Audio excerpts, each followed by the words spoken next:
আমন্ত্রণ জানাচ্ছি world cup carnival presented by step ফুটওয়্যারের আজকের আয়োজনে। ঠিক যে সময়টায় যুক্ত হলাম আপনাদের সঙ্গে, ব্রাজিল এবং জাপান ম্যাচের হাফ টাইম চলছে, তার আগে 1-0 গোলে পিছিয়ে আছে ব্রাজিল। একটা গোল হয়েছে, সেটা জাপান দিয়েছে।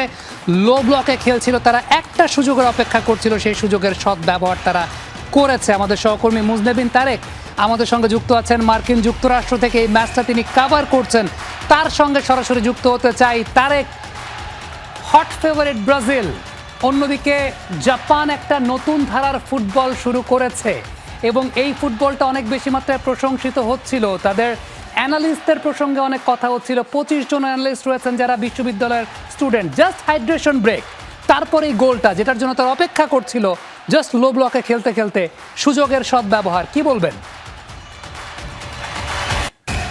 যেটি বলা হচ্ছিল যে ব্রাজিল যেভাবে শুরুটা করেছিল, তারা একটা এই হাইড্রেশন ব্রেকের পর ব্রাজিল হয়তো গোলটা পেয়ে যাবে, কিন্তু হয়েছে ঠিক উল্টোটা। এবং এই হাইড্রেশন ব্রেকটা কাজে লাগিয়েছে জাপান। তারা কিন্তু পাল্টা আক্রমণ এবং অবিশ্বাস্য গোল বলবো।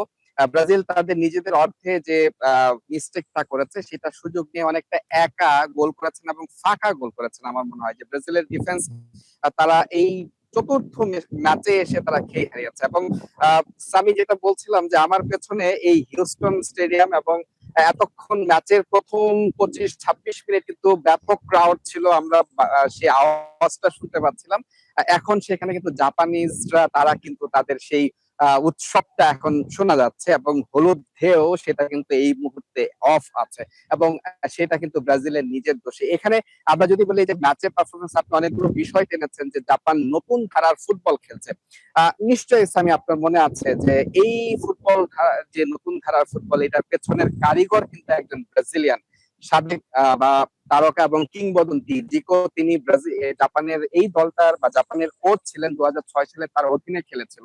এরপর থেকে আস্তে আস্তে জাপানের এই ফুটবল দলটা কিন্তু পাল্টে যাওয়া, এরপর এখন তারা নিজেদের কোচের আন্ডারে খেলছে, এবং তাদের যে আত্মবিশ্বাস সেটা কিন্তু সঙ্গী হয়েছে যে হ্যাঁ, ব্রাজিলকে হারানো সম্ভব, সেটা তারা গত অক্টোবরে করে এসেছে। এবং সেটি কিন্তু ম্যাচের প্রথমার্ধে তারা সেই বিশ্বাসটাকে পুঁজি করতে পেরেছে যে হ্যাঁ, ব্রাজিলের বিপক্ষে গোল করা সম্ভব। এবং কাউন্টার অ্যাটাক, যেটা গতিশীল কাউন্টার অ্যাটাক, এবং তাদের যে হাই ইন্টেন্সিটি ফুটবল, সেটা কিন্তু তারা দেখেছে, সুযোগ পেতে সুযোগটা কাজে লাগেছে এবং এটার অপেক্ষায় ছিল। এবং ব্রাজিল তারা অনেকগুলো অ্যাটাক করেছে, অনেক আক্রমণ করার চেষ্টা করেছে, কিন্তু সেভাবে কিন্তু সফল হতে পারেনি। বিশেষ করে জাপানের যে ডিফেন্স, তারা হয়তো সেভাবেই মাঠে নেমেছে যে তারা যেভাবে হোক ব্রাজিলকে রুখে দিবে। এবং আরেকটা ছোট্ট পরিসংখ্যান আমি আপনাকে একটু দিতে চাই, সেটা হচ্ছে ব্রাজিল তাদের শেষ 5 বিশ্বকাপের নকআউট ম্যাচের 4টাতে হেরেছে, এবং সেই 4টা প্রতিপক্ষ ছিল র্যাঙ্কিং এর সেরা 20-এর মধ্যে দল।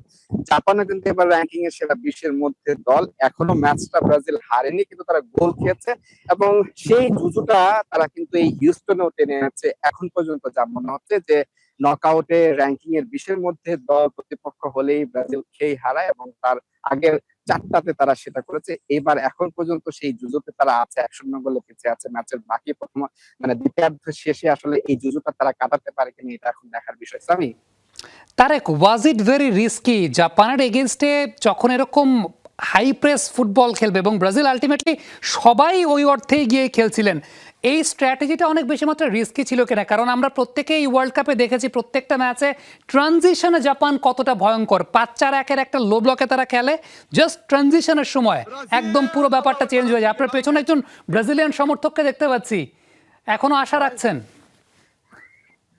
তিনি are you hopeful Brazil will win? Sure, Brazil will win.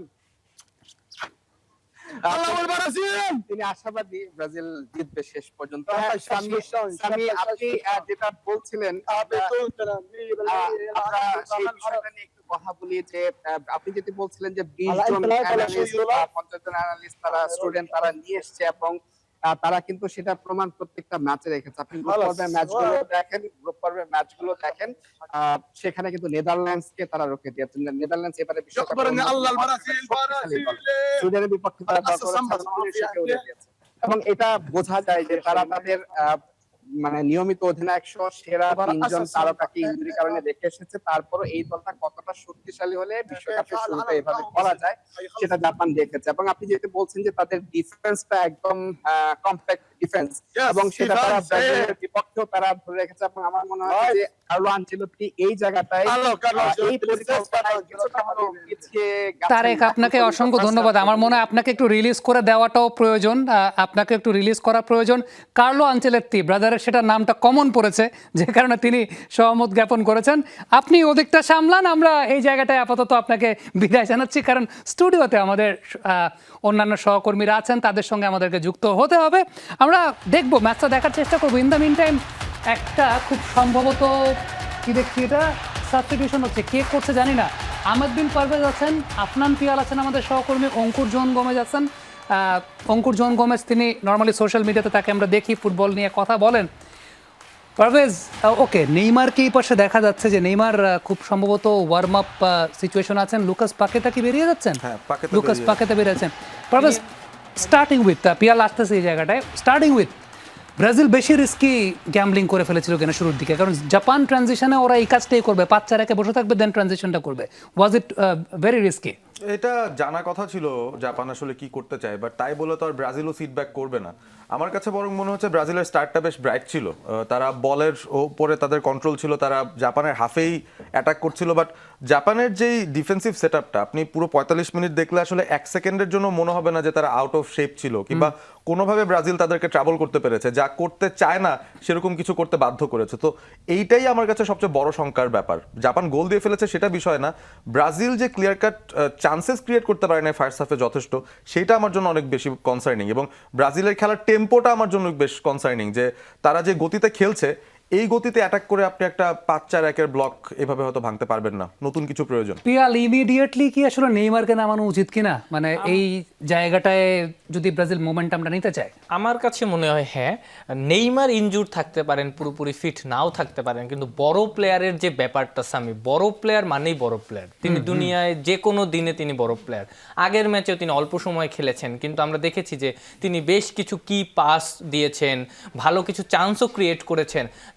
তার মানে যে নেইমারের মধ্যে যে স্কিল সেটটা আছে সেটা কিন্তু আছে। তিনি যে স্কিল সেটটা নিয়ে আছেন সেটা তিনি 60 মিনিটের পরেও দেখাতে পারবেন, 45 মিনিটের পরেও দেখাতে পারবেন। তারা এখন পিছিয়ে আছে, এমন না যে 0-0 সিচুয়েশন যে আপনি পরের স্টপেজ অ্যাডিশনাল টাইমের জন্য ওয়েট করবেন, এক্সট্রা টাইমের জন্য ওয়েট করবেন। সেই সুযোগটা কিন্তু ব্রাজিলের নাই। সেই সুযোগটা ব্রাজিলের কিন্তু 45 মিনিট থেকে নিতে হবে। এবং আমরা দেখছিলাম যে স্টাফ, একজন সাপোর্টিং স্টাফ কিন্তু নেইমারকে উজ্জীবিত করার চেষ্টা করছিলেন।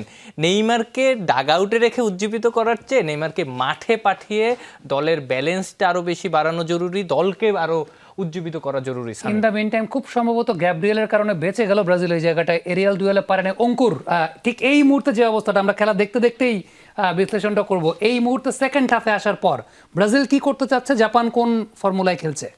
এখন আসলে আমার ক্ষেত্রে যেটা মনে হচ্ছে, ব্রাজিল আসলে মিডফিল্ডে একটু ব্যালেন্স আনার চেষ্টা করছে, এই কারণে হয়তো পাকেটাকে উঠিয়ে দিয়ে এনরিককে আসলে নামাচ্ছে। বাট আমার কাছে মনে হয় না যে এটা কোনো রাইট টু রাইট সাবস্টিটিউশন, কারণ এটা আসলে ব্যালেন্স আইনা দিবে না। পাকেটা আসলে হচ্ছে অন দ্য বল ভালো, বাট মানে এই ওয়ার্ল্ড কাপের টপ টিমের মধ্যে ব্রাজিলই মনে হয় একমাত্র টিম যাদের ডিফেন্স এবং মিডফিল্ডে কোনো ব্যালেন্স নাই, কোনো শেপ নাই। মানে ওরা এইভাবেই গেছে। এবং ক্যাসেমেরো আজকে 50 মিনিটে একটা ইয়েলো খেয়ে গেছে, যেটা খুবই রিস্কি, এবং আরেকটা রেড খেলে তো খেলা এখানেই শেষ।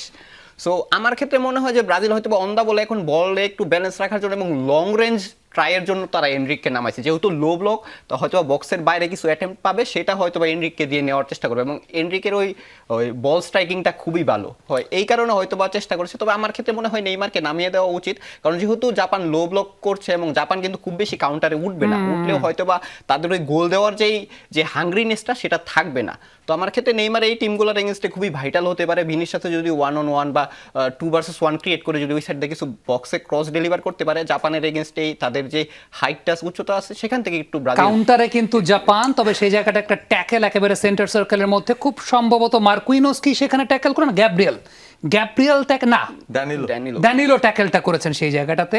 কার্ড একটা পেয়েছেন দানিলো, একদম একটা চমৎকার কাউন্টার ছিল, একদম পেছন দিক থেকে দিয়েছেন, বডি ট্যাকল কি একদম হাত দিয়ে আসলে টেনে ধরার চেষ্টা করেছিলেন। দানিলো একটা কার্ড, ক্যাসেমেরো একটা কার্ড। ব্রাজিলের এই মুহূর্তে রিস্কি প্লে তো আসলে এখন অল আউট অ্যাটাক পারবে আলটিমেটলি করতে হবে। আর দর্শকদেরকে একটা বিষয় বলে দিই, সেটা হচ্ছে আমরা ঠিক যে জায়গাটা দাঁড়িয়ে আছে আমাদের স্টুডিওটা, আমি যে জায়গাটা, আমাদের সামনে একটা টেলিভিশন আছে। আজকের এই অনুষ্ঠানটা আমরা আসলে ওয়াচ অ্যালং করছি, এর আগের দিন আমরা আর্জেন্টিনার ম্যাচটা এইভাবে ওয়াচ অ্যালং করছিলাম। সো আলটিমেটলি আমরা সবাই ওই ম্যাচ দেখতে দেখতে আমাদের কনসেন্ট্রেশনটা ম্যাচ দেখার দিকেই। পারভেজ, ঠিক এই জায়গাটা এখন আবার ব্রাজিল অ্যাটাক তো করছে, বাট দিন শেষে ফিনিশিংটা হওয়া ডিফিকাল্ট।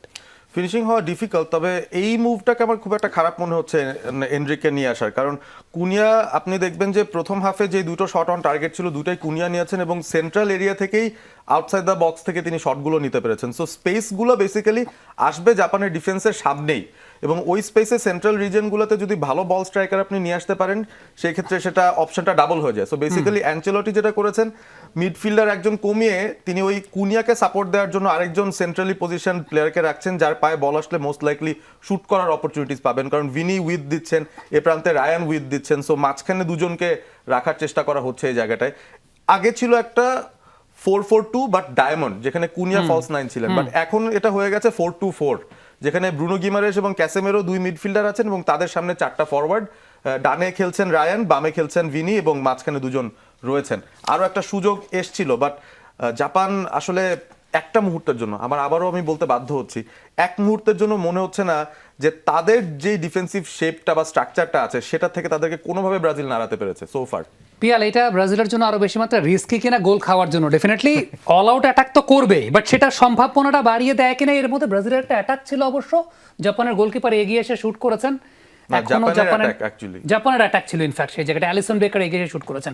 সো গোল খাওয়ার জন্য সেটা আবার এক ধরনের নেগেটিভ ফ্যাক্টর হতে পারে কিনা? অবশ্যই ফ্যাক্টর, কারণ আপনি জাপানের যদি দেখেন যে তারা অনেক বেশি পেস জেনারেট করতে পারছে। হয়তো এই ব্যাপারটা জাপানের অন্য যে খেলার ধরনগুলো নিয়ে আলোচনা হচ্ছিল এই ম্যাচের আগে, তাদের পেস নিয়ে কিন্তু অত বেশি আলোচনাটা হয়নি। সেই পেসটা তারা দেখাচ্ছেন, তারা ফিজিক্যালিটিও দেখাচ্ছেন।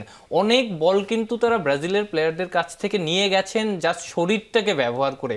কিংবা আরও একটা ব্যাপার, আমি পারভেজ ভাই যখন ম্যাচটার প্রথম হাফ দেখছিলাম তখন বলছিলাম যে জাপানের সব প্লেয়ার কেন জানি মেসি হয়ে গেছে, কারণ তারা যখনই বল পাচ্ছে একটা দুইটা ড্রিবল পাস করার চেষ্টা করছে, যেটা কিন্তু একটা এশিয়ান টিমের ক্ষেত্রে রেয়ার। আর ব্রাজিলের যে পয়েন্টটা আপনি বললেন যে তারা যখন অল আউট অ্যাটাকে যাবে, যেহেতু পেস আছে জাপানের এবং তাদের সেট আপটা ভালো, তারা জানে কোন প্লেয়ার কোন জায়গাটায় আছে, তারা যেহেতু ওই কাউন্টার অ্যাটাকটা ব্যবহার করতে পারে, সেই সক্ষমতাটা রাখে পেস দিয়ে কিংবা শুটিং অ্যাকিউরেসি দিয়ে, ওই জায়গায় ব্রাজিলের রিস্ক কিন্তু একটা থেকে যাচ্ছে। তবে রিস্ক আপনাকে নিতেই হবে, রিস্ক ছাড়া গেইন আসলে সম্ভব না।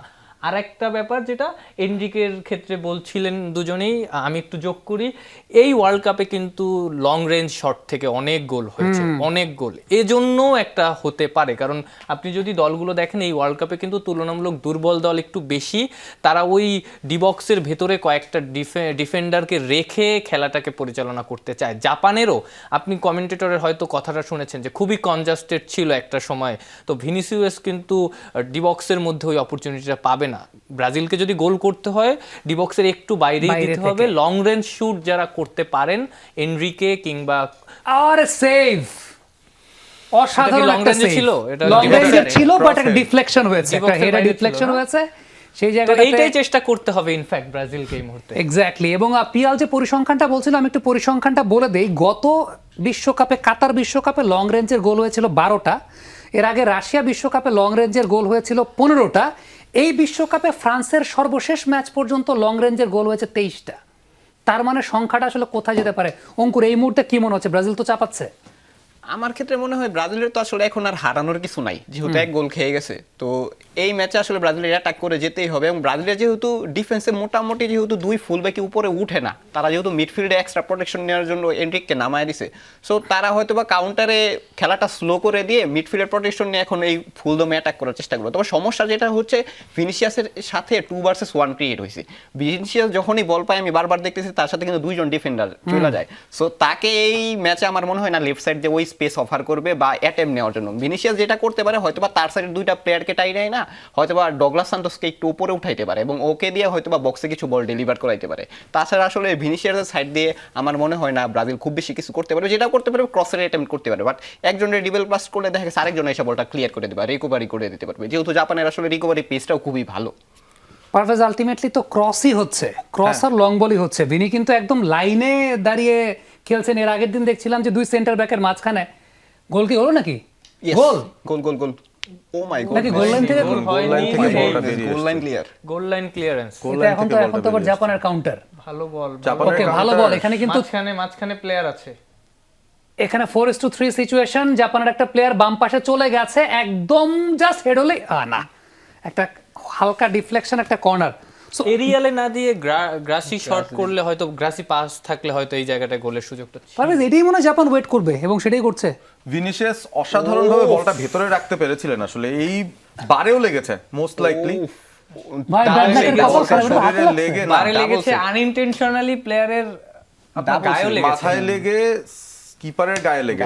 ডাবল সেভ এটা আসলে হাতে কি? খুবই ইমপ্রবাবল। ফার্স্টে ডিফেন্ডার ব্লক করছে, দেন ডিফেন্ডারের মাথায় লেগে গোলকিপারের কাছে সুজুকির গেছে, গোলকিপার হাইটটার একটা বেনিফিট কিন্তু তিনি পাচ্ছেন। জাপানের ইতিহাসের সবচেয়ে লম্বা গোলকিপার, এবং তার জন্ম কিন্তু ইউএসএ তে, বাবা ঘানার, মা জাপানি, তার 3টা দেশের হয়েই খেলার সুযোগ ছিল। তিনি জাপানকে বেছে নিয়েছেন এবং অনেকেই বলছেন যে জাপানের ইতিহাসের সেরা গোলকিপার। মাত্র 2.5 বছর 3 বছর তিনি জাপানে খেলছেন, তো কতখানি দারুণ গোলকিপার হলে এটা সম্ভব। ফার্স্ট হাফেও তিনি কিন্তু ডান দিকে ঝাঁপিয়ে দারুণ একটা গোল সেভ করেছিলেন, সেটা সেভ না করলে জাপান হয়তো এখন 1-0 এগিয়ে থাকতো না। ভাই যখন উইদাউট দ্য বল থাকে, মানে একটা লাইন দেখা যায় পুরা, মনে করেন যে একটা ব্রিজের মতো 1 2 3 4 5, আবার মাঝে মধ্যে 6টাও চলে আসে, মানে 5 4 1 যেটা আমি বলছি, কখনো কখনো 6 3 1 এরকম হয়ে যাচ্ছে, মানে খুব সিনক্রোনাইজ। পারভেজ, খুবই সিনক্রোনাইজ। তবে আমার ব্রাজিলের খেলার প্যাটার্ন দেখে একটু ভালো লাগছে, কারণ তারা কিন্তু তাদের প্লেয়ারদেরকে একটু কাছাকাছি আনার চেষ্টা করছেন, যেন ওয়ান টাচ খেলে অন্তত কিছু ট্রায়াঙ্গেল তৈরি করে ওই স্পেসটা বের করে, হাফ স্পেসের ভেতরে যেন কেউ ঢুকতে পারে, এবং ক্রস অনবরত করে যাচ্ছে, এইটা প্রয়োজন। আপনি 2 মিনিট প্রতি একটা করে ক্রস দেন, কিছু না কিছু একটা হয়তো এখান থেকে হবে। সো ব্রাজিলের খেলার ডেসপারেশনটা বোঝা যাচ্ছে। গত 2 মিনিট ধরে দেখছি আমরা হেড কিন্তু গোল, গোল গোল, গোল এবার গোল হয়ে গেল। কে দিল এটা? ক্যাসেমিরো। ক্যাসেমেরোর গোল। আর ওই তো ক্রস করতে থাকার যে সুফল আর কি, সেটা দেখলাম ফাইনালি। আসলে লো ব্লক ভাঙার ট্রাই, Cross. একটাই ক্রস, Cross. বক্সে যত পারো ক্রস করে যাও। এবং জাপানের এই টিমগুলোর তো আসলে উচ্চতাটা একটু কম, যদিও টোমিয়াসুর হাইট খুবই ভালো, গোলকিপারের হাইটও ভালো, বাট হিস্টোরিক্যালি বা ঐতিহাসিক ভাবে জাপানের এই জায়গাটায় কিন্তু জাপান ক্রসটা তো বা পায়ে কে দিল?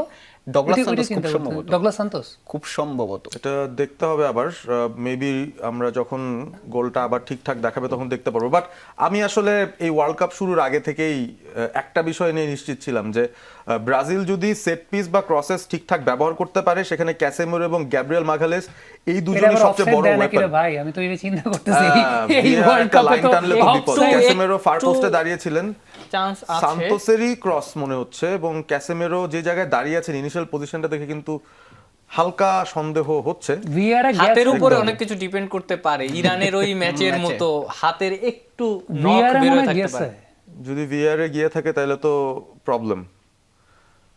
বাট এটাই সত্যি কথা বলতে, এটা হচ্ছে আমি বলবো যে অ্যানচেলটি যেভাবে দলকে জেতানো লাগবে সেই প্রসেসেই তিনি যাবেন, এখানে আসলে অন্য কিছু চিন্তা করার স্কোপ নাই। সো এই গোলটার ক্রেডিটও আমি বলবো যে কিছুটা অ্যানচেলটির দিকেও যায়, যে তিনি খুব ডাইরেক্ট যেতে বলেছেন ব্রাজিলকে। এখন বুঝতে পেরেছেন যে জাপান তাদের এই ফরমেশনে দাঁড়িয়ে থাকবে পুরোটা সময়।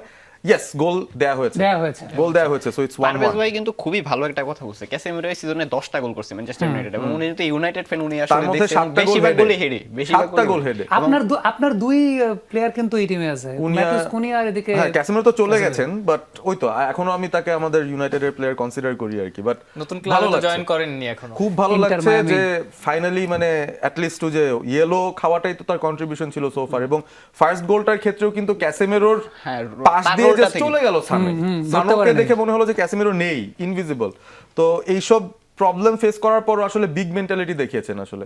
ওকে to পিয়া, score the এই goal. মুহূর্তে এখন যেহেতু স্কোরস লেভেল, আমরা প্রথমার্ধে প্রথম 20 মিনিট যে খেলা দেখলাম, আবার কি গোল হয়ে যাচ্ছে কিনা, কারণ জাপান পেনাল্টির বাইরে থেকে খুব স্ট্রং, ব্রাজিল এবার কাউন্টার দেবে, বাট আলটিমেটলি এই জায়গাটায় 3 ভার্সেস 3 বাদিক থেকে একটা nice. ভিনি 1 ভার্সেস 1 ট্যাকেলটা জিতেছেন, আরেকজনকে ট্যাকেল করতে পারবেন কিনা পেনাল্টি এরিয়ায়। চমৎকার চমৎকার, oh my goodness, oh my goodness, what a save. পরবর্তীতে বল আসলে ক্রিকেট বলা আমি বলতাম স্কোর ছক্কা। করা উচিত ছিল, ফাঁকা ছিল 1-2টা second time. Insane individual brilliance. Piyal, এই যে ইন্ডিভিজুয়াল ব্রিলিয়ান্স এই ওয়ার্ল্ড কাপে কিন্তু মিস করেছি আমরা। সত্যি কথা বলতে আলজেরিয়া ছাড়া 1 ভার্সেস 1 ড্রিবল করে কোনো টিম গোল দেয় নাই। এটা একটা মানে উইয়ার্ড পরিসংখ্যান। আলজেরিয়া 2টা গোল করেছে What a 1-1 save. ড্রিবল করে। সো এই ইন্ডিভিজুয়াল ব্রিলিয়ান্সটা এখন মিস করা হয় কিনা অনেক বেশি ক্ষেত্রে?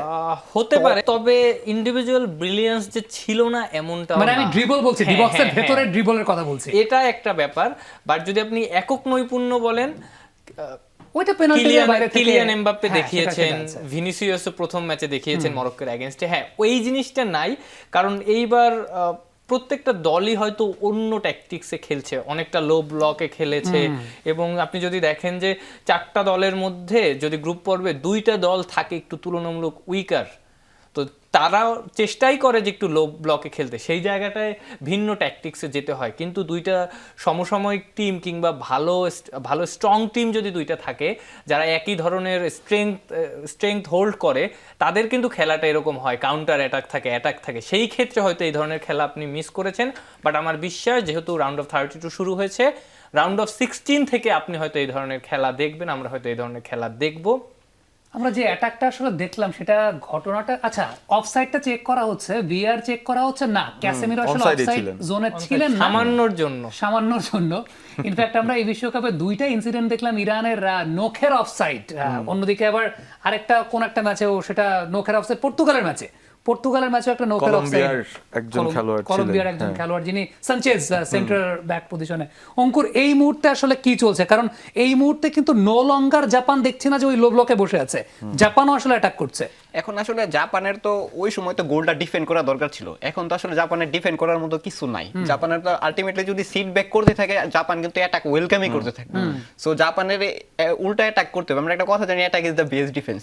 সো যেহেতু জাপান জানে ব্রাজিলেরও ভালনারেবিলিটি আছে, যে ব্রাজিল আসলে রিকভারি পেস ব্রাজিলের অনেকের কম, তাদের মিডফিল্ড শেপটা আসলে ওইভাবে না, এবং এখন তার আসলে 4টা মিডফিল্ড নামানো হয়েছে, এনরিকোতে কিন্তু রাইট টু রাইট সাবস্টিটিউশন না। সো জাপানও চেষ্টা করবে কাউন্টারে বা ট্রানজিশন এটার সুবিধা নেওয়ার জন্য, কারণ এনরিক তো আর ফল ব্যাক করে ডিফেন্সিভ সলিডিটিটা দিবেন না মিডফিল্ড থেকে, যেটা আমরা আশা করতেছি। পারভেজ, এই জায়গাটা একটা জাপানের একটা উইয়ার্ড বিষয় আছে কিনা, সেটা হচ্ছে তাদের একটা সেন্টার মিড পজিশনের প্লেয়ার, সে কি করে ডিস্ট্র্যাক্ট করার চেষ্টা করে যাতে ওই পাশে একটা স্পেস ওপেন হয় বাঁদিকে। খেয়াল করে দেখেন। এবং সেটা করার পাশাপাশি আপনি দেখবেন জাপান যতবারই কোনো লুজ বল পেয়ে যায়, যতবারই বলটা রিকভার করে, তারা কিন্তু তাকিয়ে থাকে একটা স্পেসের দিকে। যদি দেখে সামনে স্পেস আছে, সেটা থেকে কি আউটপুট হবে সেটা পরের কথা। বলটা নিয়ে যত জলদি পারা যায় স্প্রিন্ট করে এরিয়া কভার করে প্রতিপক্ষের সীমানায় তারা যাওয়ার চেষ্টা করে। তো এইটা কিন্তু ডিফিকাল্ট, এই রানগুলো আসলে ফেস করা ডিফিকাল্ট। আমরা ক্যাসেমেরোর গোলটা আবার দেখছিলাম, গ্যাব্রিয়েল মাগালাইজের ক্রস ছিল, সুতরাং এটা আর্সেনাল ম্যান ইউনাইটেড কানেকশন, সেটা কিন্তু দেখলাম ব্রাজিলকে উদ্ধার করার জন্য। বাট খুবই ভালো cross, very very good cross. Gabriel used to score this type of goals, মানে তিনি নিজে স্কোর করার কথা, তিনি একটা ক্রস দিয়েছেন। এবং এখানে আরো কিছু বিষয় চোখে পড়ছে, যেটা ভিনিসিয়াসের ইন্ডিভিজুয়াল ব্রিলিয়ান্স। এই মুহূর্তে কিন্তু আমরা এক্সপেক্টেড গোল যদি দেখি এক্সজি, সেখানে ব্রাজিলের দেওয়ার কথা 1.3 গোল। তার মানে তারা যথেষ্ট পরিমাণ ক্লিয়ার কাট চান্সেস তৈরি করেছে। জিওন সুজুকিকে আপনার আসলে প্রশংসা করতে হবে যে তিনি দুটো ইনক্রেডিবল সেভ করেছেন, একেবারে ইনক্রেডিবল। লাস্টে ভিনিসিয়াস যে ইন্ডিভিজুয়াল এফোর্টটা দিলেন, সেখানেও কিন্তু তার হাতে লেগে তারপর বারে লেগে বলটা বের হয়েছে, অর্থাৎ ওই টাচটা না থাকলে কিন্তু গোল হয়ে যায়। সো এক্সিলেন্ট গোলকিপিং। একটা বিরতির সময় আমাদের হয়েছে, বিরতি থেকে ফিরে এসে তারপর আমরা আবারও ম্যাচটা দেখতে চাই। এখন পর্যন্ত দর্শক 61 মিনিটের খেলা অতিবাহিত হয়েছে। যারা যমুনা টেলিভিশন আমাদের এই ওয়াচ অ্যালংটা দেখছেন, তারা হয়তোবা জানবেন বা জানবেন না, একা সমতা আছে। নেইমার ওয়েট করছেন, তিনি নামবেন, ওয়ার্ম আপ করছেন। পিয়াল, জাপানকে লাস্ট 3-4 মিনিট একটু এলোমেলো লাগলো কিনা? একটা গোল হলে যে দল গোল দেয় তাদের কিন্তু কনফিডেন্সটা হাই থাকে। আপনি যদি জাপানেরটাও দেখেন, প্রথম হাফে ওই গোলের আগে কিন্তু জাপান অতটা ভালো গোছালো ফুটবল খেলেনি, বিশেষ করে হাইড্রেশন ব্রেকের আগের 22 মিনিট পরে যখন তারা ওই গোলটা দিল, পরবর্তীতে কিন্তু আগামী 3-4-5-10 মিনিটে কিন্তু আরো 2-4টা চান্স তারা ক্রিয়েট করেছিল। ব্রাজিলও কিন্তু সেম জিনিসটা অ্যাপ্লাই করেছে। আর ব্রাজিলের এই ব্যাপারটা কিন্তু তাদের ঐতিহ্যের ব্যাপার। আমার 2018 ওয়ার্ল্ড কাপের কথা মনে আছে, আমি তখন খুবই ছোট, ইন্টারমিডিয়েটে পড়ি।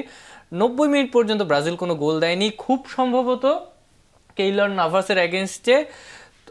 পরে তারা ওই স্টপেজ টাইমে 2 গোল দিয়ে ফেলেছে। স্টপেজ টাইমে নেইমারের একটা গোল ছিল।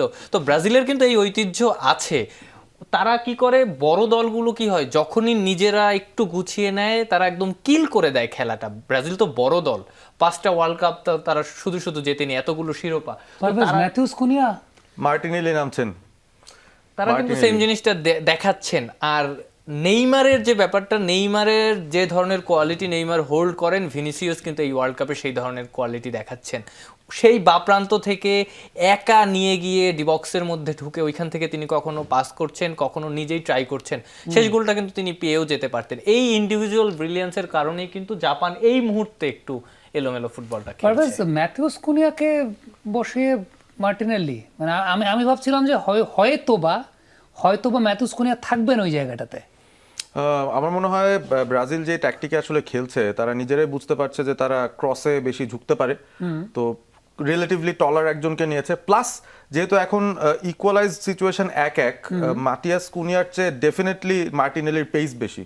সো ইন কেস যদি জাপানের ডিফেন্সিভ লাইনের পেছনে কোনো স্পেস থাকে, মার্টিনেলিকে হয়তো সেই রানটা নেওয়ার জন্য বলা হবে। Fresh leg. সো পেসটা বেসিক্যালি আসবে মার্টিনেলি এবং সেই সাথে ভিনি জুনিয়র, এই দুজনের কাছ থেকে, কারণ এই দুজনের চেয়ে বেশি পেস এই ব্রাজিলিয়ান টিমটার ফরওয়ার্ড লাইনে আসলে কারোর নাই। সো এটা একটা অপশন হতে পারে। আর মার্টিনেলিকে আমরা দেখেছি তিনি সাধারণত লেফট উইংয়ে খেললেও সেন্ট্রাল পজিশনেও তাকে দেখা যেতে পারে বা তিনি সেখান থেকে অপারেট করতে পারেন। ভালো ক্রস, ভালো মাইনাস, অনেক কিছু ব্রাজিল করছে। সেকেন্ড হাফটা I would say much better from Brazil. Ankur, Brazil বাদিক থেকে ক্রস অনেক বেশি করছে, ডান প্রান্তে ক্রসিং এর জায়গাটাতে একটু মনে হচ্ছে কিনা যে আলটিমেটলি সার্ভিসটা এরকম আসছে না। রায়ান যে পাশটায় খেলছেন, আসলে এই জায়গায় রায়ানের আসলে ডেলিভারি খারাপ না, ভিনিসিয়াসেরও ডেলিভারি খারাপ না। এখানে হয়তোবা কোচের ট্যাকটিক্স থাকতে পারে কোনো ভিন্ন, যে এইখান থেকে হয়তোবা বল ডেলিভারি বেশি হবে। বাট ব্রাজিল আসলে ইনিশিয়ালি কিন্তু এত ক্রস ডেলিভার করে না এবং কুনহিয়ার মতো প্লেয়ার কিন্তু বক্সে এত ঢুকে না। বাট আজকে আসলে সিচুয়েশনের কারণে কিন্তু ব্রাজিলকে আসলে মানে গেম প্লেটা ডিফারেন্ট করতে হয়েছে, কারণ লো ব্লক ভাঙার এগেইনস্টে ক্রসই অ্যাটেম্প্ট করতে হবে। এখন হয়তোবা ব্রাজিল হয়তোবা একটা সাইডকে ফোকাস করে হয়তোবা তারা, আর জাপানের উইক সাইডেরও বিষয় থাকতে পারে যে জাপান এই সাইডটাই হয়তোবা একটু বেশি উইক, বা ডাইন সাইড বা বাম সাইড, এই সাইডের ডিফেন্ডারকে একটু ট্রানজিশনে স্পেস অফার করবে হয়তোবা, এই কারণে হয়তোবা একটা সাইড থেকে ক্রস বেশি হচ্ছে, আমার ক্ষেত্রে এটা মনে হয়। তবে গাব্রিয়েল মার্টিনেলির সাবস্টিটিউশনটা আমি আসলে বুঝতে পারলাম না, কারণ কুনিয়া তো ক্যাম হিসেবেও খেলে, তো মার্টিনেলি তো আসলে এই জিনিসটা আবার অফার করবে না। সো এটা একটু অনেকটা মানে ডাইমেনশন কিরকম হয়ে যায় না, শুধুমাত্র হাইট এবং পেস অফার করছেন এই মুহূর্তে। সো তার এই অ্যাট্রিবিউট গুলোকে কিভাবে আসলে ইউজ করতে চান। এনরিককে কিন্তু আমরা অনেক বেশি ফরওয়ার্ড পজিশনে দেখছি, ইনফ্যাক্ট কুনিয়া যে জায়গাগুলো অপারেট করছিলেন নাম্বার 9 সেই জায়গাটাতে এখন এনরিককে দেখা যাচ্ছে, এবং মার্টিনেলি মোস্ট লাইকলি একটু ওয়াইড পজিশন থেকে ওই রানগুলো নেওয়ার জন্য রেডি হচ্ছেন। ভিনিসিয়াসের সঙ্গে ডাবল আপ করার একটা সুযোগ থাকছে। একটা হাইড্রেশন ব্রেকেই বোধহয় চলে গেছে দুই দল, এবং 68 মিনিটের মাথায় এখনো পর্যন্ত জাপান 1 ব্রাজিল 1। পিয়াল, এই হাইড্রেশন ব্রেকের আগ পর্যন্ত যদি সামারি করতে বলি, 45 মিনিট থেকে এই 68 মিনিট পর্যন্ত কি মনে হয়েছে খেলাটা? ব্রাজিল যদি এই যে পেইসে তারা এই মুহূর্তে খেলছে, দারুণ নিজেদের পায়ে বল কন্ট্রোল করছে এবং অলমোস্ট 2-3টা পাসের পরে একটা ক্রস অ্যাটেম্প্ট করছে, সেই জায়গাটায় ব্রাজিল যদি এই খেলাটা আগামী 10 মিনিট ধরে রাখতে পারে, আমার প্রেডিকশন এই ম্যাচ 3-1 হতে পারে ব্রাজিলের ক্ষেত্রে। আমি এখানে হাইড্রেশন ব্রেকের ফাঁকেই আসলে দর্শকদেরকে একটা আপডেট জানাই। বেশ কিছু চেঞ্জ তো আমরা দেখলাম। কুনিয়ার জায়গায় মার্টিনেলি নেমেছেন, সেটা ব্রাজিলের চেঞ্জ, এবং তার আগে এনরিক নেমেছিলেন পাকেতার জায়গায়। সো দুইটা ব্রাজিল চেঞ্জ করেছে রিসেন্টলি, জাস্ট হাইড্রেশন ব্রেকের ঠিক আগ মুহূর্তে জাপান কিন্তু দুটো চেঞ্জ করেছে, এবং সেখানে তারা তাদের দুই উইং ব্যাক যারা রয়েছেন, রিৎসু দোয়ান যিনি টিমের ক্যাপ্টেনও, তিনি রাইট উইং ব্যাকে ছিলেন, এবং কিতো নাকামুরা লেফট উইং ব্যাকে, দুই উইং ব্যাককেই তারা চেঞ্জ করে ফেলছে। হ্যাঁ, দুই উইং ব্যাককেই চেঞ্জ করে তারা আরো দুজন প্লেয়ারকে নামিয়েছে, একজন সুগাওয়ারা আর একজন হচ্ছে সুজুকি। সো তারা আসলে ওই ওয়াইড পজিশন গুলাতে ফ্রেশ লেগ চাইছে, কারণ এফোর্টটা দিতে হবে, একেবারেই পুরো দমে দৌড়াতে হবে। এই দুজনের হয়তো দম শেষ হয়ে গিয়েছিল। এই ম্যাচটা অঙ্কুর কতটুকু ফিজিক্যাল হতে যাচ্ছে? আমার ক্ষেত্রে মনে হয় ভালো পরিমাণে ফিজিক্যাল, কারণ আমেরিকান যে ওয়েদারটা, এই ওয়েদারটার কারণে কিন্তু ইউরোপিয়ান টিমগুলো কিন্তু আমরা দেখছি অলরেডি স্ট্রাগল করতেছে। স্পেশালি দেখলাম নরওয়ে খাবারও খাইতে পারতেছে না ওইখানে গিয়ে, এবং ওদের ওই যে পেস জেনারেট করা, এবং ওরা কিন্তু ওই যে এই ওয়ার্ল্ড কাপে আমি যে জিনিসটা দেখেছি, নর্মালি অন্য সব ওয়ার্ল্ড কাপে কিন্তু একটা প্লেয়ার স্পিড উঠায় অনেক, 34 কিলোমিটার পার আওয়ার, কিন্তু এই ওয়ার্ল্ড কাপে কিন্তু কেউ খুব বেশি স্পিড উঠাইতে পারে না। মেসি গোল দিছে, মেসির হয়তো এজ হয়েছে, বাট তার কিন্তু বেশিরভাগই লং রেঞ্জার টাইপ, বা ওই যে ইন্ডিভিজুয়াল ব্রিলিয়েন্স থেকে একটা লং রান নিয়ে যে গোলটা, এই জিনিস কিন্তু আমরা দেখতেছি না। সো ওয়েদারের একটা বিষয় আছে, এবং এই ওয়েদারে ব্রাজিলিয়ান টিম একটু সুবিধা পাবে। এবং আমরা লাস্ট যে ক্লাব ওয়ার্ল্ড কাপটা দেখেছিলাম, সেখানে কিন্তু ব্রাজিলের দুইটা টিম নক আউটে গিয়েছিল, এবং একটা টিম ফার্স্ট রাউন্ডে চেলসিকে এবং পিএসজিকে বাদ করে দিয়েছিল, বোটাফিগো খুব সম্ভবত। সো ব্রাজিলের টিমগুলো ওই কন্ডিশনে আসলে খেলে অভ্যস্ত, তো সেক্ষেত্রে এই গরমের মধ্যে তারা তারা একটা অ্যাডভান্টেজ পাবে এশিয়ার টিমগুলো থেকে, এবং এশিয়ার টিমগুলো আসলে 3 দিন পর পর কিন্তু তাদের ম্যাচ খেলতে কষ্ট হয়। জাপান এবং ব্রাজিল কিন্তু একই দিনে ম্যাচ খেলেছে, খুব সম্ভবত 2 ঘন্টা বা 3 ঘন্টা ডিফারেন্স ছিল। সো তাদের একটু স্ট্রাগল করার কথা, এবং ব্রাজিলের যেহেতু ডিএনএটা একটু অন্যরকম, তারা কিন্তু একটা ট্যালেন্ট থাকে। জাপানের কিন্তু হয়তোবা সেটা অনেকটা টিফাইন করে করতে হয়। সো এই ক্ষেত্রে ব্রাজিল একটু অ্যাডভান্টেজ পাবে। পিয়াল, এই ওয়ার্ল্ড কাপের ফিক্সচার এবং ওভারঅল যে পারফরমেন্স আফ্রিকার 9টা টিম রাউন্ড অফ 32-তে, ফিক্সচারটা এরকম, একদিকে কোপা আমেরিকা একদিকে ইউরো, বিষয়টা সেরকমই মনে হচ্ছে। এক্সাইটমেন্ট আসলে কেমন? এক্সাইটমেন্টটা ভালো, তবে আপনি যদি ফ্যানের জায়গা থেকে বলেন, ব্যক্তিগতভাবে আমি 48 দলের ওয়ার্ল্ড কাপ সাপোর্ট করি না। আমি শুনছি যে 64 দলের ওয়ার্ল্ড কাপও করবে, আমি 32 দল সাপোর্ট করি যদি খেলার ধরনের জায়গা থেকে বলি। অঙ্কুর যেটা বললেন যে খুব বেশি পেস দেখা যায়নি, কেন পেস দেখা যায়নি? কারণ এই ওয়ার্ল্ড কাপে কাউন্টার অ্যাটাকে গোল খুব বেশি হয়নি, কাউন্টার অ্যাটাকের প্রয়োজনই আপনার পড়েনি। আপনি কখন কাউন্টার অ্যাটাক করবেন? যখন দুইটা দলই কোয়াইট সিমিলার থাকবে। আপনি কতগুলো হাই ভোল্টেজ ম্যাচ দেখেছেন, সেম দুইটা দল সেম।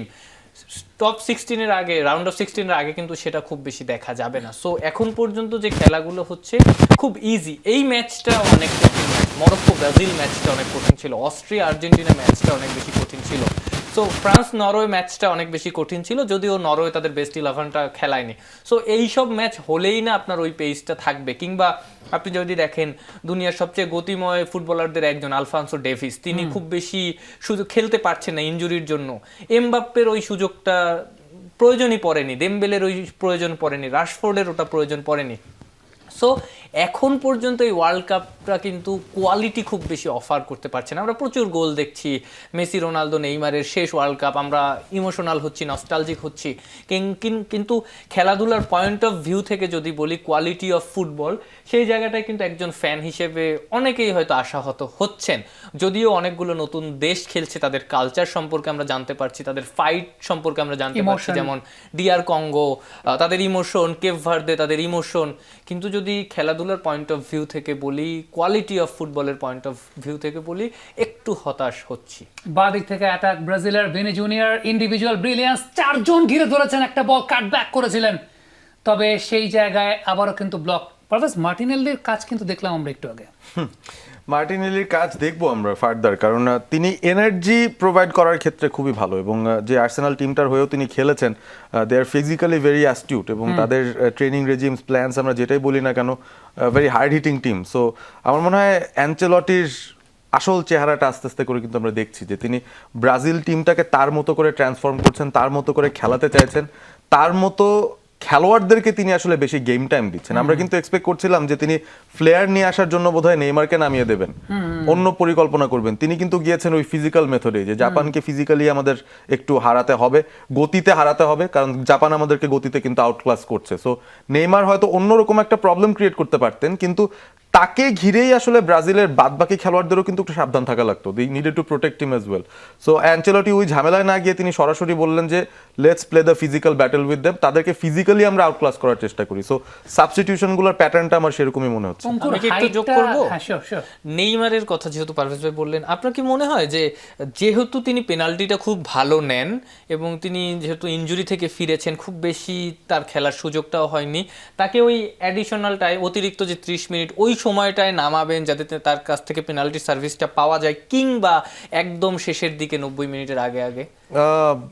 একটা গোলের প্রয়োজন যদি হয় ব্রাজিলের, এবং আমার মনে হয় মোমেন্টাম যদি তাদের সাথে থাকে, সাপোজ 80 অড মিনিটস পার হয়ে গেছে, ব্রাজিল ভালো খেলছে, জাপানও হয়তো চাইছে 90 মিনিট পার করে দিতে, সেরকম একটা টাইমে নেইমারকে নামালে আমি অবাক হবো না, কারণ ব্রাজিল তখন চাইবে অ্যাকচুয়ালি ম্যাচটা কিল করতে উইদিন 90 মিনিটস। ওই এক্সট্রা 30 মিনিটসের ঝামেলায় আসলে অন্তত ব্রাজিল যেতে চাইবে না, কারণ আমার মনে হয় পার্সোনালি এনার্জি লেভেলসে যতই ব্রাজিল গরমে হ্যাবিচুয়েটেড থাকে, এটা কিন্তু হিউস্টন টেক্সাস, এখানে কিন্তু ছাদ বন্ধ স্টেডিয়াম, এখানে কিন্তু এসি আছে। সো এই জায়গায় কিন্তু জাপানের আপনি এনার্জির অভাব মনে হয় না পাবেন। সো তাদের এনার্জিকে ম্যাচ করতে পারবে কিনা ব্রাজিল পুরো 120 মিনিট, তাহলে কিন্তু ওই চ্যালেঞ্জটা নিতে পারাটা তাদের জন্য ডিফিকাল্ট। আই থিঙ্ক 80 অড মিনিটসের সময় যদি ব্রাজিল মোমেন্টামে থাকে, যেটা তাদের আছে এই মুহূর্তে, প্রায় 70% পজিশন তারা রেখেছে সো ফার গেমের মধ্যে। সো নেইমারের নামার চান্স আমি দেখি এই 8-10 মিনিটের মধ্যে বা 7-8 মিনিটের ভেতরে। অঙ্কুর, হাইট কতটা ফ্যাক্টর? হাইট আমার ক্ষেত্রে মনে হয় বিশাল ফ্যাক্টর, এবং ব্রাজিল তো অ্যাডভান্টেজ পাচ্ছে, সেই কারণে বক্সে আসলে ক্রস ডেলিভার করতেছে। তবে পারভেজ ভাই যে জিনিসটা বললো, আসলে আমার মনে হয় 120 মিনিটে যদি খেলা চলে যায় তখন কিন্তু জাপান একটু বেশি অ্যাডভান্টেজ পেয়ে যাবে। এটার একটা অন্যতম কারণ হচ্ছে জাপানের গোলকিপার অলরেডি 3-4টা ইনক্রেডিবল সেভ দিয়ে ফেলছে, ও কিন্তু মেন্টালি বুস্টেড। এবং এলিসন কিন্তু অন দ্য আদার হ্যান্ড একটা বল ফার পোস্টে গেছে, একটাই কিন্তু গোল হয়ে গেছে। এবং এলিসন আমরা যেটা জানি ও কিন্তু ট্রাইব্রেকারে খুব বেশি ভালো না। সো তবে জাপানের একটা জিনিস কি, পারভেজ ভাই হয়তো বা এই জিনিসটা এড়িয়ে গেছেন, যেটা হচ্ছে জাপান কিন্তু আবার সিট ব্যাক করার কারণে কিন্তু ওদের এনার্জিটা কিন্তু লস হচ্ছে, যেহেতু ডিফেন্স করতেছে বারবার এক একজন পজিশন রোটেট করে বারবার বলের পিছিয়ে যাচ্ছেন। ব্রাজিলের ক্ষেত্রে আবার সেটা হচ্ছে না অন দা বলে সুপিরিয়রিটি থাকার কারণে। বাট 120 মিনিট আসলে ব্রাজিলেরও কি এই এনার্জিটা থাকবে কিনা যে এরকম পাসিং করে যাওয়ার, সেটা একটা বড় ফ্যাক্টর। স্পেশালি তাদের ফুল ব্যাক এবং তাদের মিডফিল্ড, সেটাই আমার সবচেয়ে বড় কনসার্ন। এবং ক্যাসেমেরো কিন্তু এখনো মাঠে আছেন, পুরোটা সময় কি তাকে রাখতে পারবেন, অ্যাফোর্ড করতে পারবেন অ্যানচেলটি, স্পেশালি অন আ ইয়েলো, সেটা কিন্তু একটা প্রবলেম। যদিও একটা ব্যাপার নিশ্চিত বলা যায় যে জাপান যেভাবে আসলে খেলতে চেয়েছিল, তাদের পরিকল্পনা একটা পরিবর্তন তারা এনেছে। তাদের অ্যাটাকিং মাইন্ডেড যে উইংব্যাকস ছিলেন, মোস্ট লাইকলি তাদের জায়গায় দুজন ডিফেন্সিভ মাইন্ডেড উইংব্যাকস নামিয়েছেন, কারণ তারা খুব বেশি একটা উঠছেন না। ওয়াইড পজিশনে ডাবল আপ করার জন্য একদিকে ভিনিকে প্রোটেক্ট করার জন্য দুজন কিন্তু বারবার রয়ে যাচ্ছেন সেই জায়গাটা। খুব বেশি রানস কিন্তু আমরা দেখছি না, ইন্টারসেপশনস দেখছি না জাপানের ওয়াইড পজিশন থেকে। সো তারা কিন্তু একটা খোলসে ঢুকে যাচ্ছে। আমার মনে হয় ইতিমধ্যেই পরিকল্পনাটা এরকম হয়ে গেছে যে let's drag this game to the extra time. Last world কাপে যেহেতু ব্রাজিলের পেনাল্টি ভাগ্যটাও ভালো ছিল না, সেজন্য হয়তো তারা ওই রিস্কে যেতে চাইবেন না, অ্যাজ আর্লি অ্যাজ পসিবলই তারা খেলাটাকে কিল করতে চাইবেন। এবং সেটাই আমরা দেখছি। ইনফ্যাক্ট ভিনিসিয়াস অনবরত চেষ্টা করে যাচ্ছেন বাম পাশ থেকে, এবং এই মুহূর্তেও তার পায়ে বল আছে। তবে একটা ব্যাপার লক্ষ্য করছি যে তিনি outside of the boot try করছেন অনেক বেশি, অনেকটা বানানোর মতো, যেটা হয়তো ইনসাইড অফ দ্য বুট তিনি করেন। এই ব্যাপারটা ওই ক্রসের কারণেই হয়তো হতে পারে যে তিনি তাকে যেভাবে ঘিরে ধরেছেন জাপানের ডিফেন্ডাররা, তার জন্য ওই নিয়ার পোস্টের শট রাখাটা খুবই ডিফিকাল্ট হয়ে যাচ্ছে। সেজন্য আউটসাইড বুট, কার্লি কিছু ক্রস তিনি চেষ্টা করছেন, শর্টস ট্রাই করছেন অনেকটা প্লেসমেন্টের মতো। এই শটটাও অনেকটা ছিল আউটসাইড মার্টিনেল্লি। হ্যাঁ, আবার তিনি কিন্তু অ্যাকশনে আছেন, মানে সেন্ট্রাল পজিশনে আউটসাইড দ্য বক্স এরকম কিছু অপশনস কিন্তু তারা চেষ্টা করছে। জাপানের আরো একটা চেঞ্জ, এমনও দেখা যেতে পারে যে মার্টিনেল্লি এমন একটা বল এরিয়ালে পেলেন, তার যেহেতু হাইট আছে তিনি হেডে ওই সুযোগটা নিয়ে নিতে পারলেন, এবং তাকে দিয়ে এই মুহূর্তে 2-3টা কাজও হয়তো ডন কার্লো, যাকে সবাই ভালোবেসে ডাকেন, ডন কার্লো করে নিতে পারবেন। অঙ্কুর কি মনে হচ্ছে? আমার ক্ষেত্রে যেটা মনে হচ্ছে ব্রাজিল আসলে অ্যাজ আর্লি অ্যাজ পসিবল গেমটা কিল করতে চায়। তবে সমস্যা যেটা হচ্ছে, জাপান তো আসলে মানে জাপানও তো সেটা চাইবে না কোনোভাবে আসলে গেমটা কিল করার জন্য। এখন সমস্যাটা হচ্ছে নেইমারের সাবস্টিটিউশনটা নিয়ে যে কথা হচ্ছে, আমার মনে হয় নেইমারকে যদি এই জায়গায় সাবিন করাইতে যায়, আমার মনে হয় একটা অ্যাটাকারকে বেঞ্চ করতে হবে। তবে রায়ান এবং ভিনিসিয়াস দুইজনই কিন্তু এই জায়গায় ইনভিজিবল, তাদের কিন্তু টাচ করা যাবে না।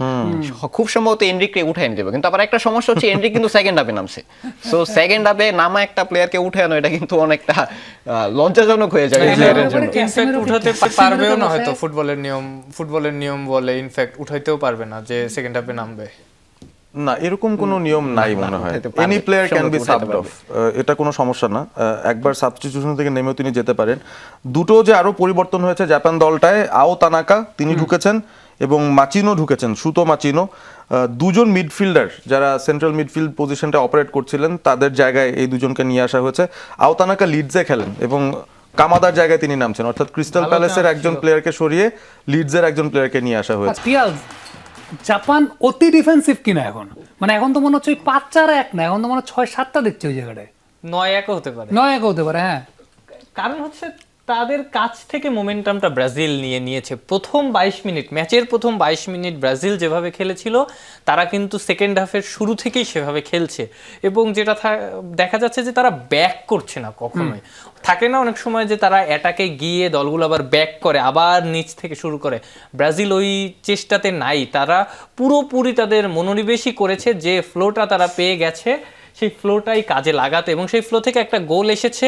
আরও বেশ কিছু সুযোগ তৈরি হয়েছে। মার্টিনেলিকে দেখেছি আমরা, বাইরে থেকে শর্টস নিয়েছেন, ভিনিসিয়াসের একটা বারে লেগেছে। এবং যেটা দেখা যাচ্ছিল যে ডিহাইড্রেশন ব্রেকের পরে খুব বেশি হয়তো অ্যাটাক ব্রাজিল নাও করতে পারে, কারণ একটু টাইম পেয়েছে প্ল্যান চেঞ্জ করার জাপান। কিন্তু ওই ব্রেকের পরও কিন্তু ওইভাবেই ফুল ফ্লোতে অ্যাটাক করছে ব্রাজিলের ফুটবলাররা। এই জায়গাটায় শেষের 10 মিনিটে এবং এক্সট্রা যে 5 মিনিট, 6 মিনিট, 7 মিনিট পাবে, ওই জায়গায় একটা গোল এলেও এতে আসতে পারে, ইনফ্যাক্ট 2টা গোলও আসতে পারে। ব্রাজিল যেভাবে অ্যাটাক করছে, একবার যদি ডিমোটিভেটেড হয়ে যায় জাপান, কারণ ডিফেন্স করতে করতে করতে করতে আপনি কতক্ষণ করবেন, ইনফ্যাক্ট আপনার কিন্তু তো একটু ফ্যাটিক চলে আসবে। ওই জায়গার ওই সুযোগটা যদি ব্রাজিল নিতে পারে, সেই সুযোগটা আসতে পারে 2টা গোল কিংবা একটা গোল। পেনাল্টি এরিয়ার কাছে কাউরে ফাউল দিল? ইয়েস ইয়েস, হলুদ কার্ড খেয়েছেন জাপানের একজন খেলোয়াড়, ওকে, তার মানে ফ্রি কিক। ফ্রি কিক ব্রাজিলের, এবং খুব বিপজ্জনক একটা জায়গা থেকেই, অলমোস্ট মানে একটা মিনি কর্নার টাইপের বলা যায়। এই ভালো রান। ওয়ার্ল্ড কাপে ব্রাজিলই একমাত্র টিম, মানে টপ টিমের মধ্যে যাদের মনে হয় আসলে টপ কোনো ফ্রি কিক টেকার আমি দেখি না। মানে এই রাফিনিয়াকে আমার মনে হতো যে রাফিনা একটু ভালো free ফ্রি kick কিক নিতে নিতে পারে। পারতো, কিন্তু ও আসলে না থাকায় রড্রিগো মোটামুটি চালায় দেওয়ার মতো, বাট বাকিদের আসলে ওই ফ্রি কিক টেকিং এবং এই যে জোনটা, এই জোনটা কিন্তু ক্রস জোন। এই জোন থেকেই কিন্তু through out the match cross করছে ব্রাজিল। তার মানে তাদের প্ল্যান থেকেও কিন্তু সুইচ করতে হচ্ছে না, এমন না যে সোজা ফ্রি কিক, ডিরেক্ট গোল করতে হচ্ছে। এখানে আবার ক্যাসেমেরো, গ্যাব্রিয়েল ইম্পর্টেন্ট হতে পারেন মনে হচ্ছে। ইয়েস, এই মার্টিনেলিও set piece ইম্পর্টেন্ট হতে পারেন, তাদের মাথাতেই বলটা নিচ্ছে মনে হয় fit করতে মার্টিনেলি। চাইবে। যে গ্যাব্রিয়েলের মানে থেকে। ব্রুনো হেডটা দেখেন গিমারেজ না, নিচ্ছেন। ব্রুনো গিমেরেজ দিবে। ও নিউক্যাসলের আসলে কর্নারগুলো তো set ব্রুনো piece তাদের করে। একমাত্র বাধা এক্ষেত্রে হতে পারেন সুজুকি। সময় না হচ্ছে ম্যাচের অনেক। অন্যতম ইম্পর্টেন্ট একটা ফ্রি কিক। আরে ব্রুনো নিচ্ছে, ওরে রে, ভালো। হেডটা নামাইতে Corner। পারে, কর্নার পাইছে মনে হয়। ফ্ল্যাট ছিল তো, ফ্ল্যাট ছিল দেখে ওই সুযোগটা পাওয়া তবে যায়। জাপানের ওই প্লেয়ার টাচ রায়ানের, নেবেল হয়তো বারের ঠিক ছিল। ফার পোস্টে ঢুকে যাওয়ার একটা চান্স ছিল। রায়ানের ক্রস ছিল, ব্রুনো গিমারেজ ছেড়ে দিয়েছিলেন রায়ানের জন্য, ফ্ল্যাট গিয়েছিল, near post এ try করছিলেন মনে হচ্ছে। অন টার্গেটে ছিল, ডিফ্লেক্টেড হয়ে বেরিয়ে গেছে। এই ব্যাপারটা খুব ভালো হচ্ছে ব্রাজিলের। আমার মনে হয় যত বেশি তারা সেট পিস অপরচুনিটিস ক্রিয়েট করতে পারবে, দে ক্যান ক্রিয়েট ওই সাম জায়গাটায় প্রবলেমস জাপানের জন্য। ক্যাসেমিরো আছেন, মার্কুইনোস আছেন, ক্যাসেমিরো, মার্কিনিওস আছেন, মার্টিনেলি আছেন, গ্যাব্রিয়েল মাগালাইজ আছেন, সবাই আসলে ওই এটাকে কভার করবেন। খুব একটা ভালো কর্নার হয় নাই, তবে সুযোগ এখনো শেষ হয়নি। ভিনিসিয়াস কিন্তু পেছন থেকেই আবারও ড্রিবল করে চলে গিয়ে বা পায়ে ক্রসটা নিলেন না, পেছনের দিকে পাস করেছেন, ক্রসটা ঢুকছে ভেতরে, ফার পোস্টে আমার কেউ নেই। কর্নারটা দেখে মনে হলো যে জিদানের ওই সেই কর্নারটা, যে ফ্লিকটা তিনি মেরেছিলেন। এবং অনেকটা এরকম গ্রাসি কর্নার কিন্তু প্রি প্ল্যান্ড না হলে হয় না। যে প্লেয়ারটা ছিল ব্রাজিলের, তিনি কিন্তু একদম সামনেই দাঁড়িয়েছিলেন, বোঝা যাচ্ছিল হয়তো তাকেই ইন্ডিকেট করেই মারা হয়েছে। এটা কি ট্যাকেল কোনো ইচ্ছে করে মারছে? দেখে তো খুব একটা সিরিয়াস কিছু মনে হয় না। ও আসলে বলটা উইন করে ফেলছে তো, এই কারণে হয়তো বা ঝামেলা হবে না। তবে যেটা ব্রাজিলের আসলে আমার মনে হয় বিষয়, ব্রাজিল আমার মনে হয় খেলা চলেই যাবে আসলে এক্সট্রা টাইমে, কারণ যেহেতু আসলে ওই প্লেয়ারটা নাই, ফিনিশিং এর প্লেয়ারটা নাই। এই জায়গায় আসলে ইগোর থিয়াগো আমার মনে হয় টেকনিক্যাল হতে পারে, কারণ যেহেতু ওরা যেহেতু ওরা আসলে এই টাইপ বল ডেলিভার করতেছে, এবং ব্রেনফোর্ড এই টাইপ ফুটবলই খেলে বেশিরভাগ, যে সেট পিস, এবং ওদের সেট পিস কোচকেই কিন্তু ওরা মেন কোচ বানাইছে এই সিজনে। সো আমার মনে হয় যে ইগোর থিয়াগো এই জায়গায় খুব ভাইটাল হতে পারে, কারণ এনরিক কিন্তু ওর হাইটের সুবিধাটা নিতে পারতেছে না, এবং অন দা বলেও কিন্তু আমাকে দেখতে, মানে ওকে আমরা খুব একটা দেখতেছি পাওয়া যাচ্ছে না। একদম অন দা বলেও বলই পাচ্ছে না। সাবিনটা আমার কাছে মনে হয় যে একটু ব্যাকফায়ারই বোধহয় করেছে অ্যানচেলটির জন্য, মানে এর জায়গায় অন্য কোনো প্লেয়ারকে কয়টা বাকি আছে? আর একটা? আমার মনে হয় এনরিকের সাবস্টিটিউশনটা ততক্ষণ পর্যন্ত ঠিক ছিল ততক্ষণ পর্যন্ত আসলে কুনহা মাঠে ছিল। কুনহা আসলে চলে যাওয়ার পরে এনরিকের সাবস্টিটিউশনটা আসলে ঝামেলা হয়ে গেছে। ব্রাজিল খুব একটা চেঞ্জ করেনি, তাদের চেঞ্জ দুইটাই, সো তাদের আরো 3টার অপশন আছে, বাট তারা বোধহয় সঠিক উইন্ডোটার জন্য অপেক্ষা আছে। আমি একটু অবাক এখনো পর্যন্ত যে নেইমারকে ওয়ার্ম আপ করতে দেখছি না বা তাকে নামানো হচ্ছে না। এইটা একটা মোক্ষম টাইম, কিন্তু 87 মিনিটস, তারপর এক্সট্রা টাইম যদি 6-7 মিনিট হয়, এই 10টা মিনিটে অন্য রকম কিছু করা যায় কিনা। এই যে মার্টিনেলির রান ছিল, এনরিকের থ্রু বল ছিল, প্রায় কিন্তু ঘটনাটা ঘটে গিয়েছিল। এই যে জাপান, তারা পুরো তাদের ব্যাকলাইন কমিট করে একটু সামনে এসেছে একবারের জন্য, ব্রাজিল কিন্তু যে one vertical pass straight through, তারা কিন্তু মার্টিনেলিকে রিলিজ করার চেষ্টা করেছে। সো এইটাই আমার মনে হয় খুব সিম্পল অ্যানচেলটির প্ল্যান। মার্টিনেলির পেসটা ইউজ করবেন, অপেক্ষায় থাকবেন এই ধরনের সিচুয়েশনে যেখানে জাপান একটুখানি কমিট করবে, তখনই কিন্তু ব্রাজিল ইফ নেইমার কামস, কোন জায়গাটায় আসলে আসবে? নেইমারের যে জোনটা, ভিনিসিয়াস যে জায়গাটায় বেসিক্যালি খেলেন, লেফট উইং ফরওয়ার্ড, ওই জায়গায় তো নেইমারকে রিপ্লেস করা পুরো দুনিয়াতেই আসলে ইম্পসিবল। তার যে ধরনের স্কিল সেট আছে, তিনি আপনার অন্যকে পাস দেওয়ার উপরে নির্ভরশীল থাকবেনই না। তিনি বল পাবেন, 2জন 3জন 4জন 5জন ডিফেন্ডার থাক নেইমারের সামনে, তার কাছে এটা কোনো ব্যাপারই না। তিনি ওইখান থেকেই কিন্তু চান্স ক্রিয়েট করার চেষ্টা করবেন, বল নিয়ে বক্সে ঢুকবেন, যদি তিনি সুযোগ পান বানানা বা কার্ল অ্যাটেম্প্ট করবেন, কিংবা প্লেসমেন্ট করবেন, পাস দেওয়ার চেষ্টা করবেন। নেইমার যদি খেলেন তিনি ওই জায়গাটাতেই খেলবেন, তখন ভিনিসিয়াস হয়তো ক্লাসিক্যাল যে নাম্বার 9 বলি ওই জায়গাটায় শিফট হয়ে যেতে পারেন, দুই center কিংবা back-এর আমরা মাঝে। যদি গ্রামের ভাষায় বলি কিংবা বাংলা ফুটবলের ভাষায় উইং লিংক এরকম একটা বলা হয়, যে একদম উপরে থাকে ক্রস করে সে উইং এ থাকে, লিংক থাকে তার একটু পিছনে যে শুট নেয় কিংবা প্লেসমেন্ট করে, ওই দুই জায়গায় ভিনিসিয়াস এবং নেইমার ফিট ইন হতে পারেন। আমার মনে হয় জাপান যে লাস্ট অ্যাটাকটা করছে ওটা ওদের জন্য একটা লিটমাস টেস্ট ছিল, ওরা মনে হয় আর অ্যাটাকে যাবে না, কারণ যেহেতু ট্রানজিশনে এত সমস্যায় পড়ে ওরা, মানে কাউন্টারে এত সমস্যায় পড়ে, আমার মনে হয় যাবে না। এটা কিন্তু একদম গোল খেয়াল করেছেন কিনা জাপানের একজন ফুটবলার কিন্তু যখন বল হারালেন তার কিন্তু সুযোগ ছিল ব্রাজিলের ওই ফুটবলারের কাছে গিয়ে বলটা নিয়ে আসা, দাঁড়িয়ে গিয়েছিলেন করেননি। এবং তিনি পেছনে ফিরে এসেছেন। ওই retreat জায়গায় করছেন। চেষ্টা করলে হয়তো তিনি উইন করতে পারতেন, কিন্তু ওই রিস্কটা তারা নিতে চাচ্ছেন না এই মুহূর্তে, এবং তাদের মূল টেন্ডেন্সি আছে যে 90 মিনিট পার করে দিয়ে ওই জায়গাটায় 30 মিনিটটাকে নিয়ে নতুন প্ল্যান করার। পারভেজ ফিজিক্যাল ফুটবল খেলছে এই মুহূর্তে জাপানও, খেলার চেষ্টা করছে, বাট আমার মনে হয় তারা ব্রাজিলের ট্র্যাপেই পাটা দিয়ে ফেলছে, কারণ ফ্যাটিক তাদের মধ্যে কাজ করছে বোঝা যায়। ভিনি অবশ্য ঢুকে পড়ার চেষ্টা করেছেন, এখনো বলটা তার পায়ে রেখেছেন, লেফট ফ্ল্যাঙ্ক ধরে পেনাল্টি এরিয়ার ভেতরে ঘোরাফেরা করছেন, দুজন তাকে মার্ক করে শেষ পর্যন্ত জাপান বলটা ক্লিয়ার করতে সক্ষম হচ্ছে, এবং আমরা ম্যাচের একেবারে 90তম মিনিটে চলে এসেছি। আমার কাছে যেটা মনে হচ্ছে Japan is absolutely falling into Brazil's trap. এই রিসেন্ট 5 মিনিটের ভিতরে আপনি দেখেন কয়টা ফাউল তারা কমিট করেছে, কয়টা ডেঞ্জারাস জায়গা থেকে সেট পিস ব্রাজিল পাচ্ছে। কার্ডও এটা কিন্তু পেয়েছে। একটা ট্র্যাপ সেটআপ। ব্রাজিল চাইছেই এরকম ধরনের একটা সিচুয়েশন ক্রিয়েট করতে, একটা সেট পিস সিচুয়েশন যেখান থেকে তারা ওই ক্রসগুলোকে ঠিকঠাক মতো পেনাল্টি এরিয়ায় ফেলতে পারে, এবং fatigue is getting into Japan বলতে হবে। তারা কিন্তু একটু মনে হচ্ছে যে রিফ্লেক্সটা দেরি হচ্ছে, ভালো বল। যেটা ক্লিয়ার কাট চান্স ওখান থেকে কিন্তু ফাউল করে ফেলছে। জাপানের একটা আক্রমণ দেখছি আমরা একেবারেই শেষ মিনিটে, এখান থেকে কোনো নাটক হয় কিনা জানি না, একেবারেই টাচ লাইন থেকে একটা ক্রস ঢুকেছিল, লো ক্রস, সেটা আবার ডিফ্লেক্টেড হয়ে বেরিয়ে এসছে। Brazil look much more comfortable আমার মনে হয়, এখন তারা বুঝতে পারছে খেলার টেম্পো কি। এই সব সিচুয়েশনে আমার মনে হয় তারা তাদের শেপ থেকে বেরিয়ে আসছে না এখন, যদিও জাপানের আরো একটা চান্স অ্যাটাক করার সুযোগ। Good Block. Defence, good block. Ankur দুই সেন্টার ব্যাকের পারফরমেন্স কি বলবেন? আমার মনে হয় ব্রাজিলের সেন্টার ব্যাকের আজকে performance so far so solid. আমার মনে হয় এই জায়গায় ওদের আসলে করার কিছু ছিল না, যেই গোলটা খেলো ওরা আসলে খেলাটা স্লো করে বলটা পিছেই নিয়ে গেছে, বাট ওই জায়গা থেকে একজন মিডফিল্ডার আসা আসলে দরকার ছিল, বা একটা ট্যাকটিক্যাল ফাউল করে দিলেও আসলে আমার মনে হয় খুব বেশি ক্ষতি হতো না। কিন্তু ক্যাসেমিরো আসলে একটা হলুদে ছিলেন, এবং এই কারণে এই জায়গায় হয়তো আসলে তিনি কমিট ক্যাসেমিরো করেন নাই রিস্কটা সানোকে। ফার্স্ট যে গোলটা তবে হয়েছিল গ্যাব্রিয়েল জাপানের। আসলে কি ওই জায়গায় যাইতে পারতো আবার নাও যাইতে পারতো, এরকম একটা সিচুয়েশনে ছিল। এখন গ্যাব্রিয়েল আসলে ওই রিস্কটা নিতে চান নাই, কারণ 1-on-1 ড্রিবল পাস করে বেরিয়ে গেলে আসলে ও আবার ফাঁকা হয়ে যেত। সো এই জায়গায় আসলে একটা পিওর ক্যাসেমিরো ব্যাড লাক। যদি বেরিয়ে যায় এটা কি ইমপ্যাক্ট ফেলতে পারে? Huge impact. আমি ম্যাচের আগে আমার কয়েকজন বন্ধুদের সঙ্গে কথা বলছিলাম যারা ব্রাজিল ফ্যান, ব্রাজিলের খেলাটা ফলো করেন পুরোটা। ক্যাসেমিরো তাদের জন্য কিন্তু অক্সিজেনের মতো। ক্যাসেমিরো যেদিন ভালো খেলবেন ব্রাজিল জিতবে বড় টিমের এগেনস্টে, সেটা শেষ 7-8-10 বছর ধরে হয়েছে, সেটা ম্যানচেস্টার ইউনাইটেডেও হয়েছে। পারভেজ ভাই ম্যানচেস্টার ইউনাইটেডের ফ্যান, তিনি এটা বুঝেন। রিয়াল মাদ্রিদেও হয়েছে, এমন অনেক ম্যাচ একা ক্যাসেমিরো কন্ট্রোল করেছেন, এবং তিনি যে ধরনের পজিশনে খেলেন, ডিফেন্সিভ মিডফিল্ডার, কখনো সেন্ট্রাল মিডফিল্ডার, কখনো সেন্ট্রাল অ্যাটাকিং মিডফিল্ডারেও রোলটা তিনি প্লে করেন। ক্যাসেমিরো উঠে যাচ্ছে, ফ্যাবিনো আসছে। ইনজুর্ড হয়ে গেছে, ইনজুর্ড হয়ে গেছে। হালকা একটা তো ইনজুরিতে পড়েছেন। এই সব জোনে যারা খেলেন, এই সব পজিশনে যারা খেলেন, তাদেরকে ওই ভাইটাল রোলটা প্লে করতে হয়। আমরা সার্জিও বুস্কেটসের কথা শুনি যে তাকে নিয়ে বলা হয় যে তুমি বল ফলো করো, বুস্কেটসকে হয়তো পাবা না, তুমি যদি বুস্কেটসকে ফলো করো পুরো ম্যাচ হয়তো তুমি দেখে ফেলতে পারবা। Casemiro that type of footballer, এবং এইটা অনেক বড় লস ব্রাজিলের। পারভেজ 30 সেকেন্ডস লেফট, আমরা বিদায় তো নিতে হবে Prediction দিব? ম্যাচটা। হ্যাঁ, প্রেডিকশন দিচ্ছি ম্যাচটা ব্রাজিলই জিতবে, এক্সট্রা টাইমে তারা উইনিং গোলটা হয়তো পাবে।